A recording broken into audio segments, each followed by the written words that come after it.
We will go ahead and get started. So today's topic is entitled Meaningful Stakeholder and Minority Serving Institution MSI Collaborator Involvement.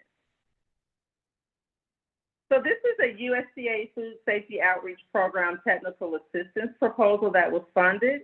This particular effort is a collaboration between Texas Tech University, Alabama A&M University, and Iowa State University. The title of the funded grant is Empowering Minority Serving Institutions Food Safety Specialists to Write Successful Food Safety Outreach Program Grants through Education, Training, and Technical Assistance. On this particular effort, our principal investigator is Dr. Angela Shaw, and we have 3 co-PIs for this proposal, Dr. Shannon Coleman from Iowa State University, Dr. Kristin Woods from Engineering Science Editors, and myself, Dr. Armitra Jackson-Davis from Alabama A&M University. All right, so for our agenda for today, we will start out giving some definitions of collaboration, why it is important to collaborate. Also, we want to address some elephants in the room, some concerns that individuals who work at MSIs have with collaborating with bigger universities. Also, some characteristics of meaningful collaborations, important details that collaborators should share with one another. We also want to pause and share some success stories, and then we will leave you with some action items. So our guest speakers for today will be Dr. Kristin Woods from Tuskegee University, and then Dr. Camila Rodrigues from Auburn, almost said Alabama A&M, from Auburn University. Okay, so what I would like to start out, with how we define collaboration. So you can see on the slide here that there are 2 definitions that came from 2 different sources. To work jointly with others or together, especially in an intellectual endeavor, which of course proposal writing is just that. And then the second definition, to work with someone else for a special purpose. So I think the 2 commonalities in these 2 definitions is that you are working with others for a specific purpose. So it is impossible for a true collaboration to happen if those conditions are not met. So let's talk about why we collaborate. The first reason is that it is a really awesome way to get to know other researchers inside and outside of your field of study. Now, how you meet these researchers, it varies. You may meet them at your national meeting. You may meet them through committees that you serve on. You may meet them through other individuals that you know. So that is one reason. The second reason could be because some granting agencies actually require collaboration. We know, especially in proposal writing, that collaborating is just the way of the world. Granting agencies just simply are not funding. Some of the main agencies are not funding work where collaborations do not happen. Also, it's important to note that when we talk about some granting agencies requiring collaborations, a lot of times additional funds kind of goes along with that.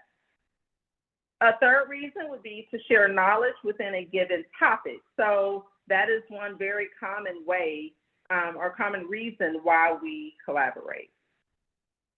So on these next couple of slides, I really want to address some of the concerns that minority-serving institutions have with collaborating with predominantly white institutions, PWIs, or other institution types, other larger universities. So the first one, I think, is a very, very common one. There is a concern that the collaboration is only being forged because the entity leading the grant wants to get more money. So if you look at a lot of RFAs, you see that, it may be $300,000 for a project. And if you collaborate with a minority serving institution, it may raise the budget. You may be allowed to request $200,000, $300,000 more dollars. It just depends on which agency you're talking to. So that is one very real concern. The second one is that the funds will not be fairly distributed. Now, it's very important that we focus on that word fairly, because we know in proposal writing how funds are distributed really is based on the role that you play within the proposal effort or the objective. So there is a concern that, you know, minority serving institutions will only be given a little bit of money compared to others, and the amount of money that's given would not match the effort. The third one is that ideas will not be considered or valued. So this is a real concern as well. And of course, that is because the thought process is that, you know, there really is no desire to have a real collaboration. The ideas have already been developed. The way the work is going to be done has already been developed. We're just going to bring on this minority serving institution cosmetically. So that is a concern as well. Okay, the fourth concern, credit will not be fairly shared. So when the work is done, this could be when articles are written about the work, this could be in the publication process. There's a concern that credit will not be shared. The fifth one feels the minority serving institution feels like an afterthought on the effort, meaning that the institution was not considered in all the initial prep that happens in proposal writing. So developing the idea, developing who's going to serve as key personnel, developing the objectives, and also the budget. And the last one that I would like to discuss, which is also very important, the ask does not match the expertise or program mission. So this goes along with just cosmetically putting someone on there when the individual that you're asking perhaps does not have the expertise, the skill set, or it just simply does not meet the mission of the program. So that can discourage participation as well. So now I want to talk about 3 characteristics of meaningful collaboration. So the first one, all team players are involved in discussions at the very beginning. So this means the formulation of the ideas, which then connect to the objectives that are going to be put forth in the proposal. The budget, how are we going to distribute funds? What are we going to direct those funds to? And also the credit, how are we going to make sure that everyone feels valued and that their contribution will be recognized? Another characteristic of a meaningful collaboration is simply understanding how each entity works. And in this case, for example, each university. So I think it's very important to have those discussions up front. Different universities function differently, especially when we talk about different Office of Sponsored programs. There are situations where deadlines would need to be met, for example. So we have to really be sure that those discussions are held.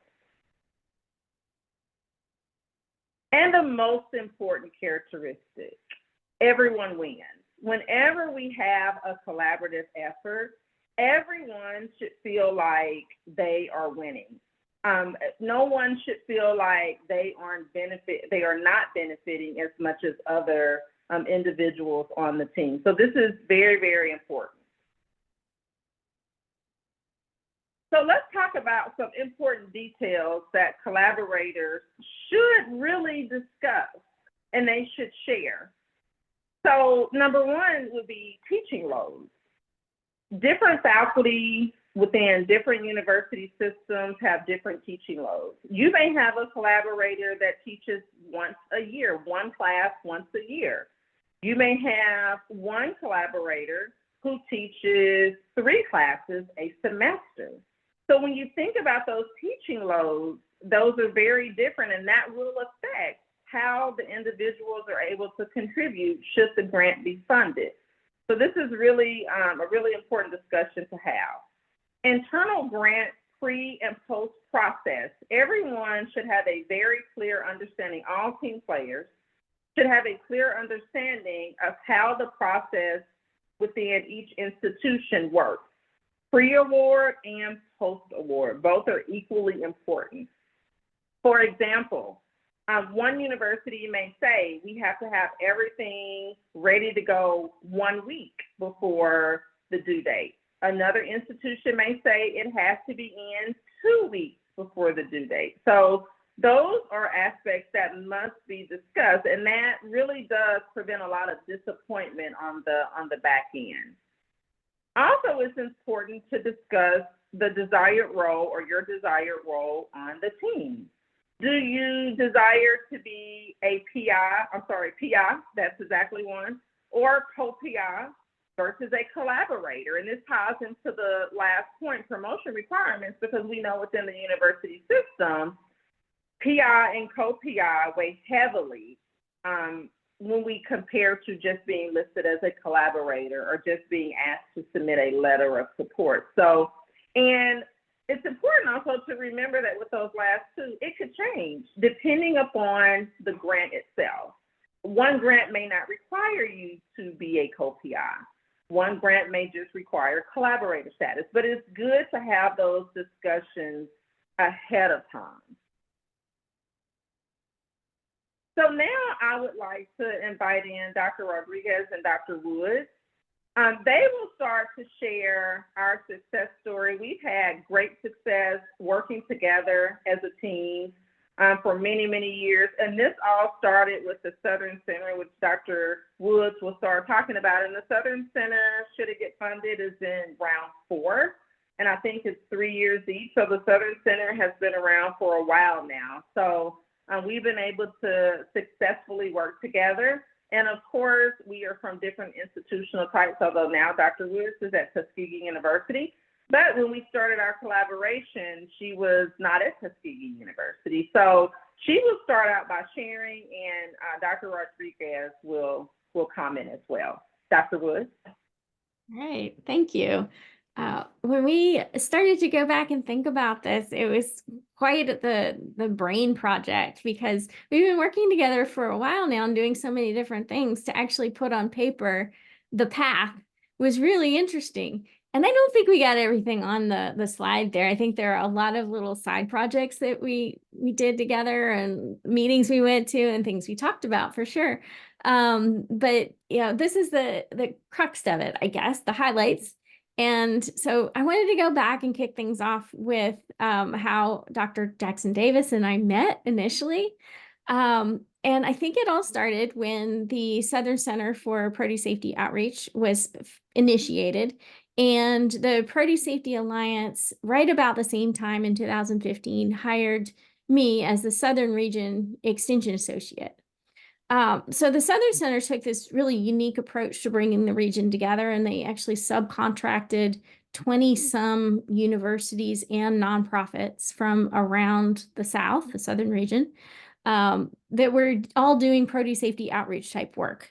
And they started to have people come, this was before COVID, so we were coming together in person to meet and get to know one another.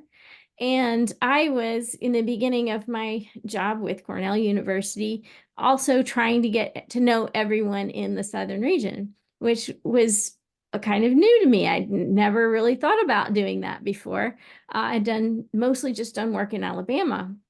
And so in Alabama, that meant that Alabama, A&M, Tuskegee, and Auburn University all received subcontracts from the Southern Center for Produce Safety. And so we were going to these meetings, and we started to realize that we should be presenting ourselves as the Alabama team at these meetings. And I think that helped us to get to know what work each other was doing. So that included Barrett Vaughn at that time from Tuskegee University, and then me, and then Dr. Jackson-Davis, and Dr. Kasama, I think, was a lead at that point too from Alabama A&M. So, and then also, I was, we were delayed actually in the rollout of the PSA curriculum. So I spent like an entire year trying to coalition build and just getting to know people in the region, getting to know like what I could do in the interim while we had, for part of that time, we didn't even have a produce safety final rule yet. And then we had a rule, but we didn't have a curriculum. So trying to help things along before we actually rolled out the PSA training. And I was doing a lot of these produce safety rule overviews in the region. So I actually went up to Alabama A&M and did one for the College of Agriculture there. I talked to the faculty and the students there about the produce safety rule, and talking to the students also about how that might affect their careers, certainly opening up some jobs for them. And then I concurrently also went to Tuskegee University and had a meeting with several folks there. Had no idea at the time that I might find myself working for Tuskegee in the future. But I think those in-person meetings that, taking that initiative, me working from Cornell, which was a PWI, of course, and then Auburn at the same time, also PWI, taking that initiative to actually physically go and meet the folks working in the area in their space and learn about what they're doing, and see that their universities probably went a long way to fostering collaborations in the future. So if we fast forward a little bit to when we rolled out the PSA curriculum, we had a train the trainer course in Montgomery. It was one of the first ones in the country. And we had 74 people there. It was actually the largest, and resulted in a new rule for the PSA that we couldn't have more than 50 people at a training after that. But we had a fabulous turnout in Alabama. And it included folks from Auburn, Alabama A&M, and Tuskegee University together at that training, as well as some of the nonprofits that are doing work in that space, and some out-of-state folks came too. And fast forward another year or so, then we actually came together on the campus of Alabama A&M University and did another train the trainer course. And I remember thinking at the time, we had Barrett Vaughn come up from Tuskegee, and then we had Dr. Jackson-Davis, and I think a couple of our colleagues too, presenting as trainers at that event. And I remember thinking, this is the first time I ever remember Auburn, Tuskegee University, and A&M conducting a training together. I've been in lots of rooms where Auburn does the training and everybody listens, right? But this is the first time that I ever noticed the three universities doing it together. So I really enjoyed that, and I think it set the stage for a lot to come. I'm gonna let somebody else pick up from here. I would take the lead because I think that was my first time I got to no, I'm wrong. It was the second time because I had done the train the trainer. Kristin was there for me on the train the trainer in Louisiana, but she hasn't met specifically me. But I think that was the first time we met in person was in Montgomery on that train the trainer, second train the trainer in 2019. I had no idea I would end up at Auburn University because I was at UGA at the time, and I was just a postdoc and then hauling the trailer to do the training in person, right? I think you might remember that. So, and then in 2021, and that's how I started meeting Kristin at that time. And then in 2021, I moved to Auburn University, and I started doing extension, a statewide extension, and I started working with Dr. Woods, and she knew all these amazing people, and I said, well, introduce me to everyone because I want to know everyone. I'm still, I'm new. I want to know new folks. I want to start collaboration, and I want to put grants out. And then she started kicking me in. And then the first year I was meeting everyone, is involving with a lot of training. I think it was 2021, it's still 21, that I got to meet Armitra, Dr. Jackson-Davis. and she hosted one of the for her FSOPs, one of her project with her students, and teaching the PSA growers training to her students to empower her students. And that's when we joined her team, Dr. Woods and I, to do this training. And that's how I started meeting Dr. Jackson Woods a little bit more. Jackson-Davis a little bit more. I started working with Dr. Woods a lot during that time, and then that led to, I think, the next part to, how we started building the collaboration through grants. And I think the first one was through Kristin, right? Was the farm innovation? Yeah, the first one for you probably was the Farm Innovation Project, but Dr. Jackson-Davis had a capacity building grant before that. Yeah. Yeah. So that's where we she engaged both of us on her grant. And I think it was amazing. It was a great experience. I think we had some ideas to move forward, and with the, like with education for high school teachers and everything. So I think we tried to move forward a little bit and tried to put that on the paper. But then ideas came in for other projects. We kind of engaged on other ones. In the meantime, Dr. Woods had been awarded with the Farm Innovation, which I also got into, where I just started. She was just starting putting the project together. So I was very happy to be involved in this project. And for me, it was amazing because I get to know people from everywhere, all her collaborators, even from other state universities. Like we got to work with, I think she can talk more about that, but I got to know people from other universities that I could, get into collaboration and get more opportunities. Yeah. Right. And I think the one aspect to remember about this is that we worked together before a grant was on the table. So we started working together on other initiatives that did not involve a grant proposal. So by the time it was time for us to collaborate on grants, we knew each other, we knew each other's expertise, we knew what we all did, and we built a trust level with each other. So I think that's one of the things we really want everyone that's watching, that will watch, to get out of this, is that go ahead and start forging those relationships now before a grant is on the table, because, you have to trust the people that you write grants with. I think a lot of the times when we run into issues with grant writing, especially with minority serving institutions, there's a trust level that maybe has not been reached yet. So I think it's very, very, very important to have that trust level there, so that you can refrain from running into those concerns that I mentioned in the presentation before. Dr. Woods, you were going to say something. Yeah. Actually, just something else just occurred to me that I think is good to point out here, that there's 4 projects shown on the screen, funded projects. They're all pretty major, like medium to large size projects. And each of us was leading one of them. So in all of those cases, the others were supporting the lead.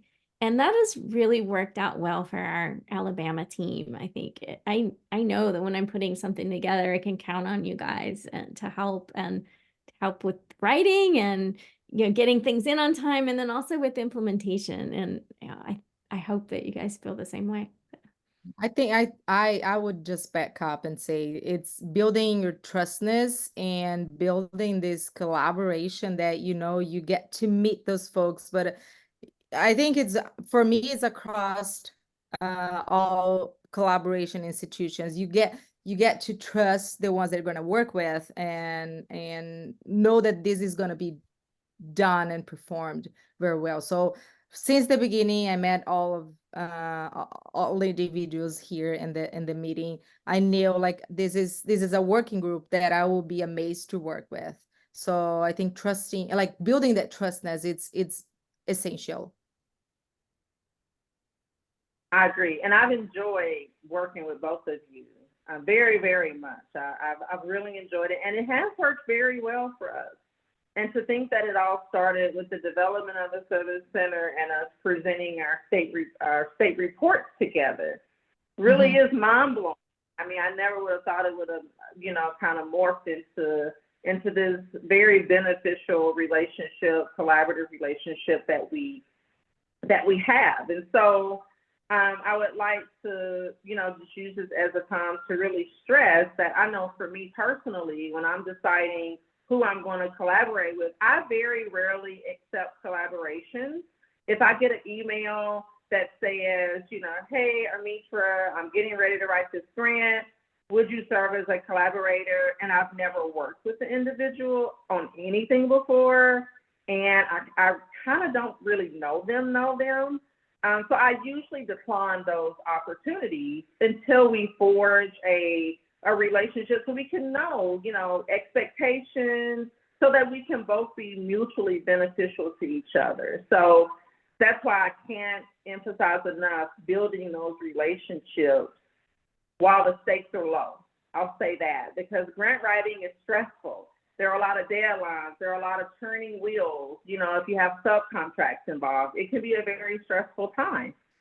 But I'm okay with being stressed with Dr. Woods and Dr. Rodrigues, because I know them. We know how our institutions function. They know how my institution functions. I know how theirs functions. And so we know the expectations, and so we don't run into those issues. So I think that's a very important point to point out here. Anyone want to add anything else? Okay. Yeah, All right, so I think we'll there is we're just taking it off.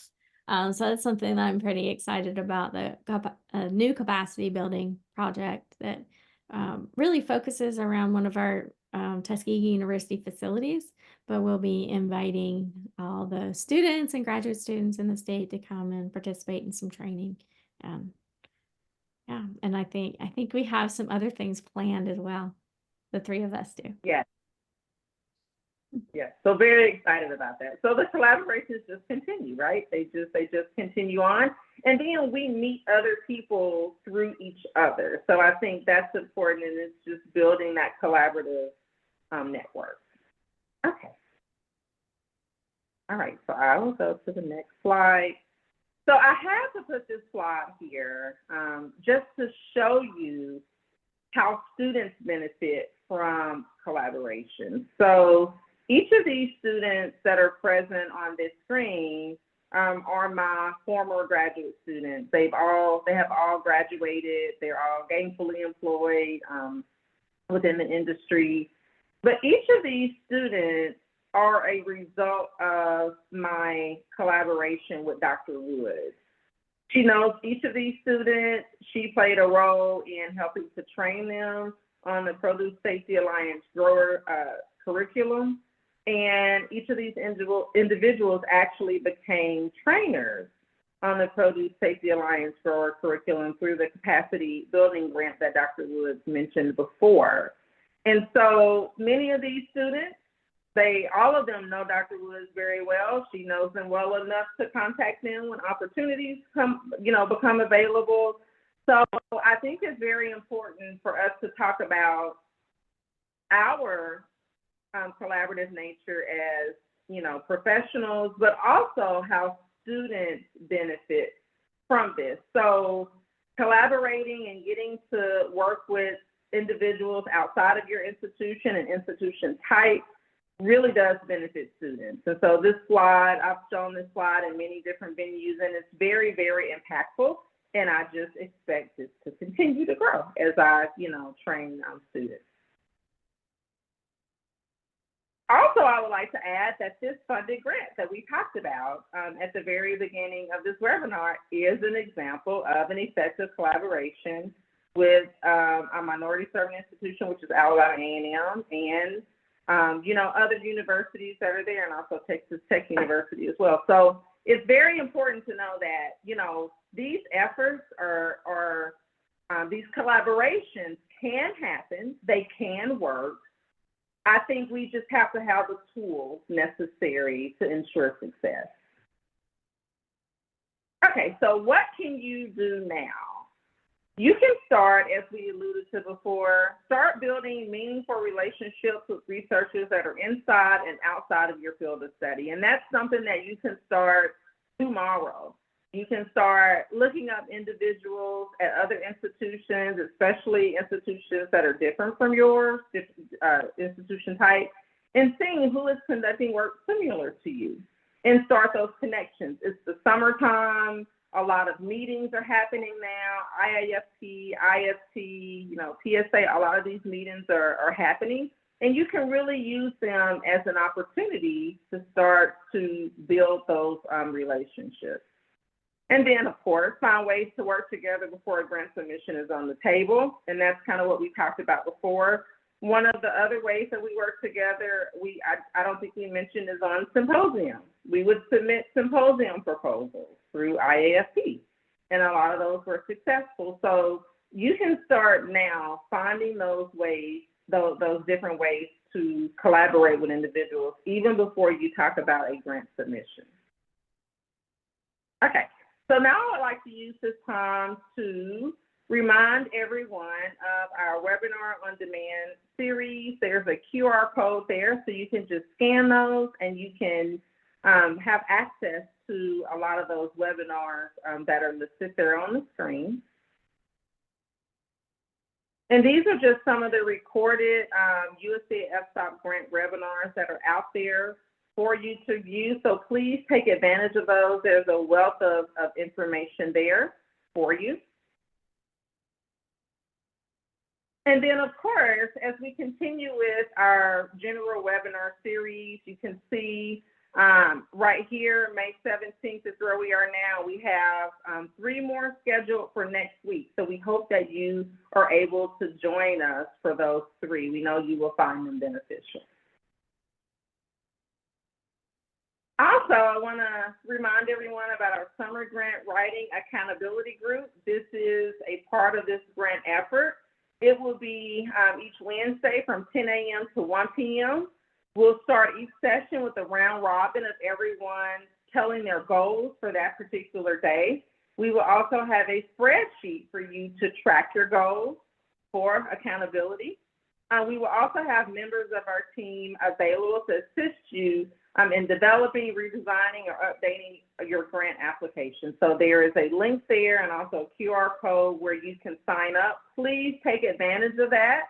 I think a lot of times with grant writing, finding the time to actually do it is a big part of the battle. So this is our attempt to help you with that. Thank you so much, everyone. If you have any questions, you can contact the PI, the principal investigator of this grant, Dr. Angela Shaw, and you can see her email address there. So I will now turn it back over to Dr. Shaw. Well, thank you both, all of you. What a wonderful example of collaboration. And I can say that I've loved looking at the pictures of all the graduate students, because we've hosted them as well. So sharing of graduate students as well. Well, I'm going to do one question just to start us off. And you guys have shared the success of collaborations. Can you provide some examples of not successful collaborations and how you've managed that space of thinking it's going to be a good collaboration and it's not in the end? Anybody? Yeah, so I'll start that off. I have had individuals from, and let me just say this. These are all excellent individuals and excellent scientists, right? But I have had, not but, because I know if you say but, that means you just negated everything you said. There are situations where I know I have been contacted about serving, and I have felt, a lot of those reasonings that I gave, a lot of those concerns that I gave, a time or two. It hasn't happened that often, and I'm very grateful to not have had experienced this a ton. I think I did have a lot of mentorship as it relates to, collaborating, expectations, before I became a faculty member. But every now and then you do have, that individual who will contact you, and it's just because, they're going to get more money. Sometimes they'll send you the full proposal. Everything is already laid out. So there's not much wiggle room to give your thoughts, and there's not much time either, because usually the grant is due, within a day or two. So in those situations, I try to reach out and say, thank you so much for contacting me. This time is a short time period, and, there are some things that I would like to discuss before I commit. So perhaps we can find some time to work or to discuss, future opportunities. So I think that's one way of handling it, simply because I want the proposal to be successful. Right. And when we think about it from a review panel point of view, I think we've all served on review panels, and we've had the discussions where universities are cosmetically added, and review panels can see through that. Right. I mean, they can see through that. So that's just kind of my take on it.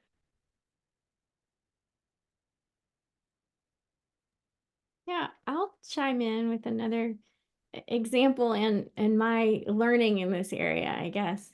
I have had situations where I was collaborating with people and they just weren't doing what they had originally committed to, right? The scope of work was not being carried out. And what I realized in doing that was two things. You can't force people to do stuff that they're not going to do, right? So I have had to learn to just let it go. Some things don't happen when that happens, and that's okay. But also the root cause of that in the first place was asking them to do something that they weren't tooled or interested in doing. And I think sometimes people agree to do something, maybe they don't think it'll be funded, or maybe they just don't want to say no to you. And they say, oh yeah, sure, I can do that. But then when it comes down to it, they didn't want to do that, right? So I've gotten a lot smarter about making those requests. And then on the receiving end, like when I'm getting requests, I've also gotten a lot smarter about what I agree to do. Because sometimes you can do that, and I've tried to not do that anymore.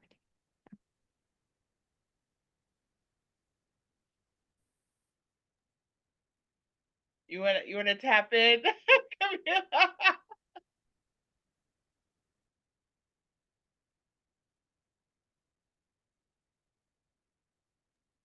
Maybe frozen. I think she might be frozen. But I love what you're saying. Oh, go ahead. Sorry, you were frozen for a second.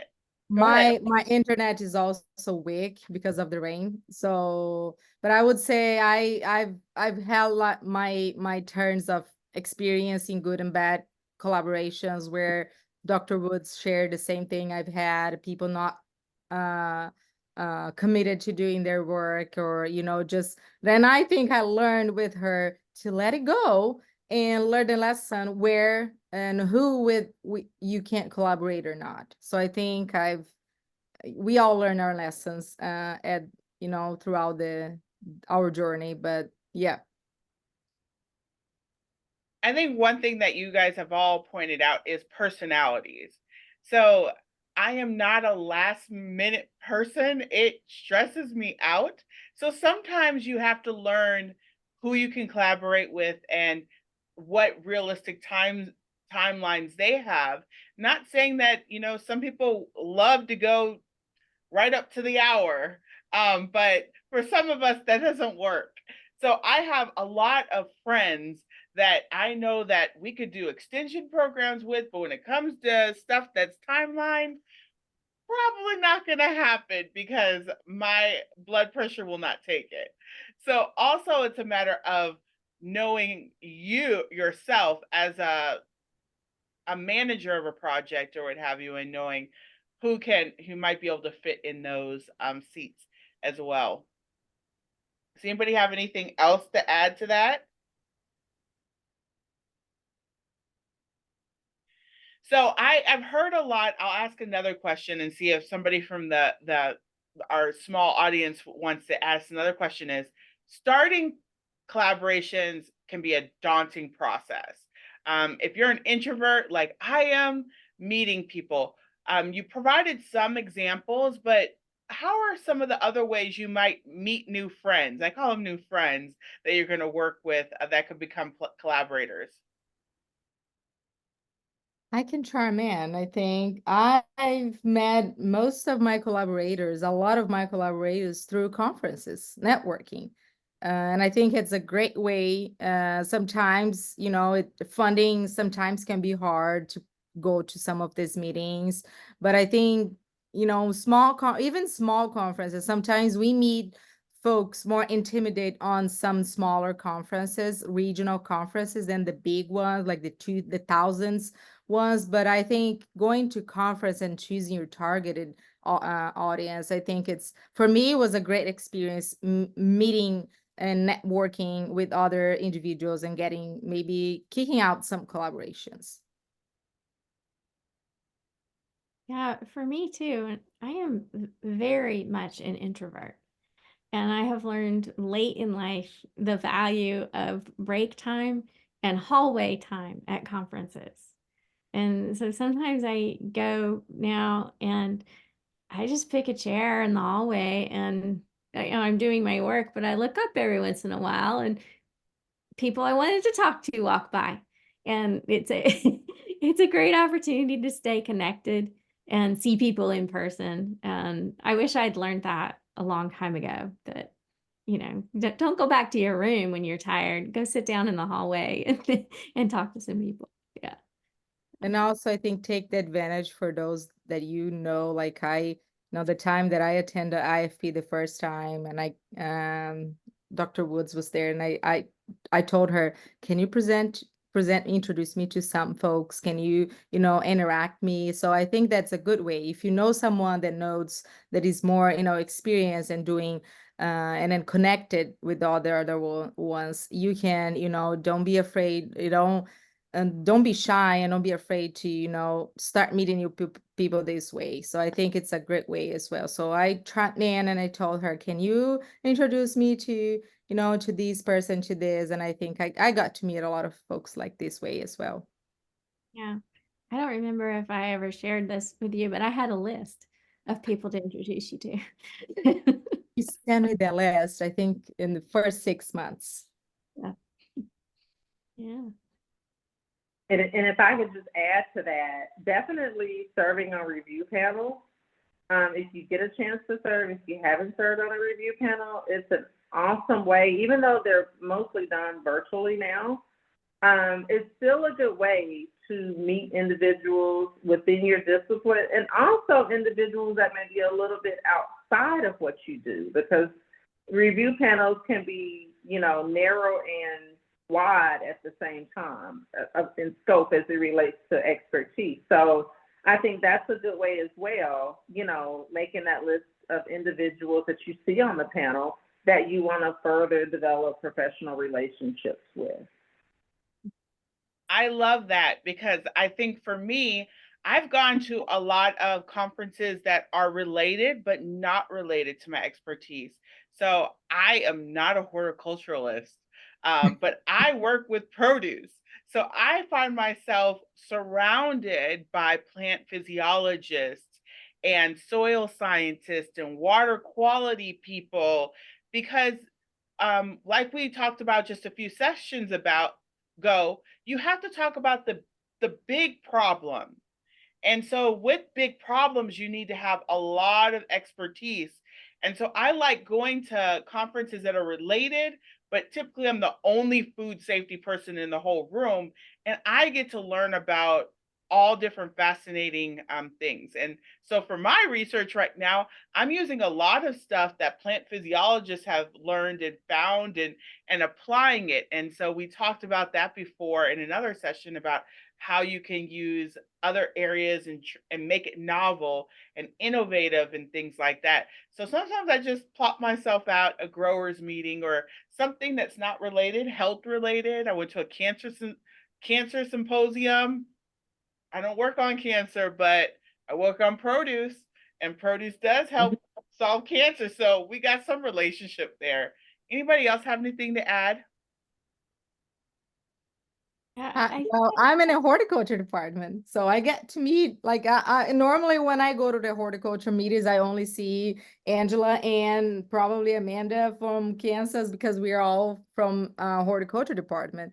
But I think that is unique. You get to meet other collaborators from other areas, then amplify your area of expertise to you. So I love those meetings, and I think I met the most exceptional ones in some of these unique conferences that you never imagine you're going.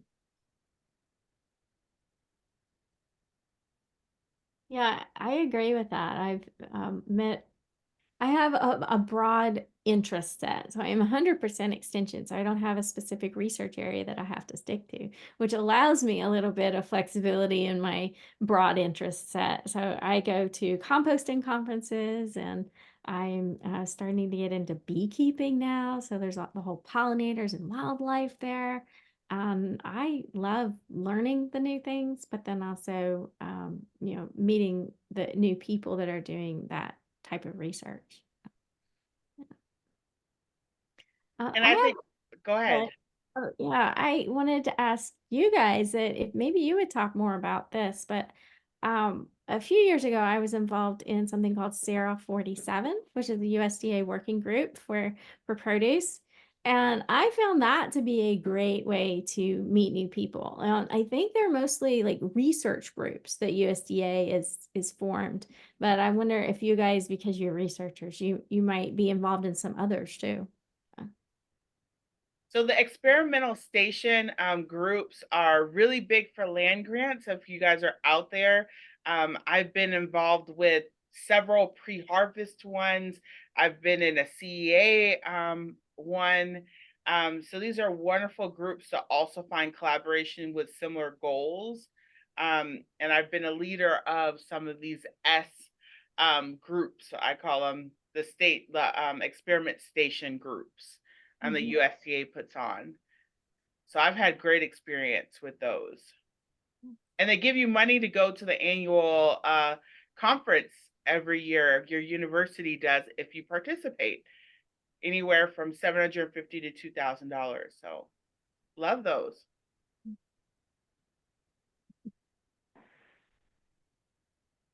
Well, I don't see any more questions coming in. I am just so grateful for this group and your expertise coming on and talking about collaborations. Again, please everybody sign up for the summer session. It'll be amazing, nice accountability, and hopefully you get a grant done in that 10 weeks.